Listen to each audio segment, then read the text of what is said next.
जय श्री कृष्णा। राधे राधे। जीवन में सफल कौन नहीं होना चाहता।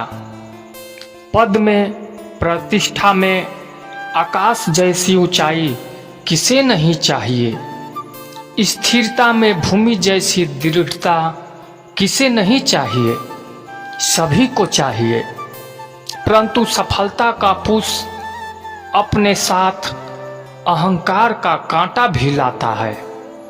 सफलता आपको आनंद देती है, उपलब्धि आपको गर्व देती है, और फिर यही आनंद धीरे धीरे अहंकार में परिवर्तित हो जाता है, फिर अतिक्रमण में और अनंततः अन्याय में, और यहीं से सफलता का नाश प्रारंभ हो जाता है।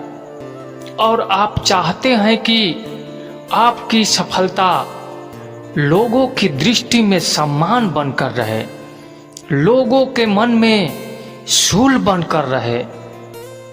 नहीं तो यह आप वृक्ष से सीखिए, फल के लगने के बाद वह झुक जाता है।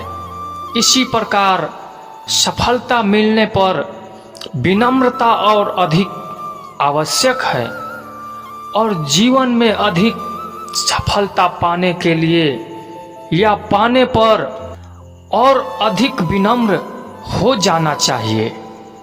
संसार का सबसे बड़ा पाप क्या है?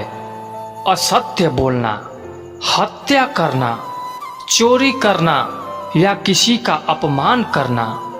संसार का सबसे बड़ा दंड भी उस निर्बल के मुख से निकली हाय है। आप देख रहे हैं मैं क्या कर रहा हूँ? मैं लौह पिघला रहा हूँ, और यह लौह पिघलता है इस चमड़े की बुनकी से निकली हुई हवा से। जरा सोचिए, एक मृत पशु की खाल से बनी बुनकी कितनी कठोर लोहे को भस्म कर सकती है।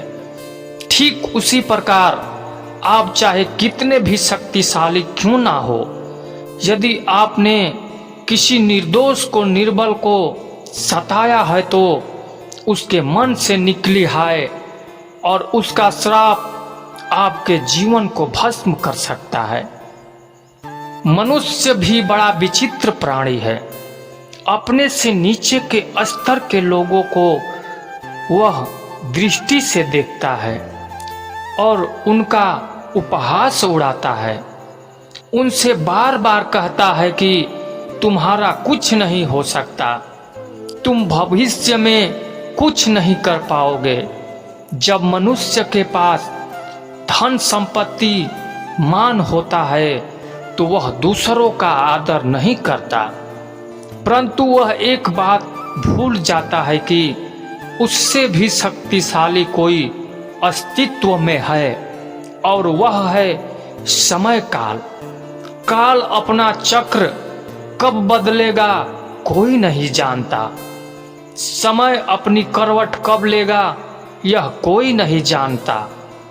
कोयला भी समय के साथ साथ हीरे में परिवर्तित हो जाता है। इसलिए जीवन में कभी भी किसी का उपहास नहीं उड़ाना चाहिए। कभी सोचा है हमारा जीवन भी उस रेत की घड़ी की भांति है।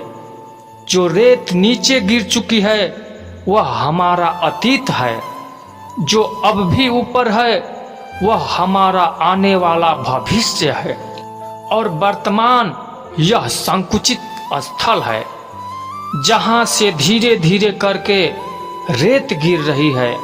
अर्थात हमारे पास जीने के लिए यही एक क्षण है। इसका उपयोग कैसे करना है यह हम पर निर्भर करता है। जो बीत गया उसका दुख मनाना, या जो भविष्य में होने वाला है उसकी प्रतीक्षा में क्रोध करना है, सब कुछ करने के लिए यही एक क्षण है।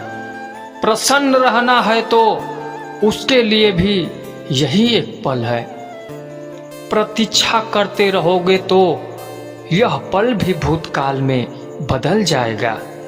इसीलिए आनंद के परोपकार के लिए प्रतीक्षा न कीजिए। आपके पास जो पल है उनका भरपूर सदुपयोग करिए, क्योंकि इस घड़ी को पलटकर आप फिर से समय अवश्य गिन सकते हैं, परंतु अपना बीता हुआ समय आप वापस नहीं लौटा पाएंगे।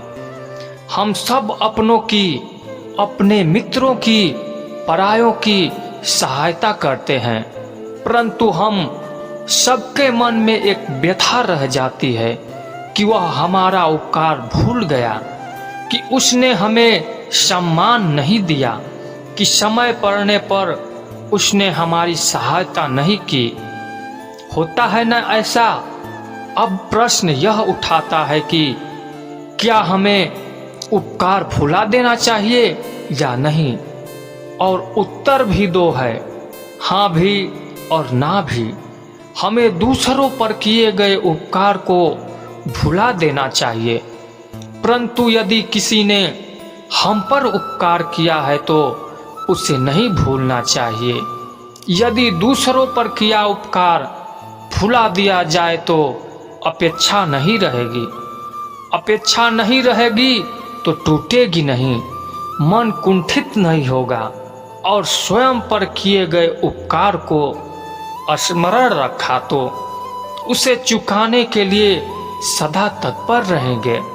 उपकार करने वाले के कृतज्ञ रहेंगे तब भी मन प्रसन्न रहेगा। यदि हम सब ऐसा करने लगे, सबके मन को संतोष मिलेगा। प्रत्येक मनुष्य सफलता पाने के लिए कार्य करता है।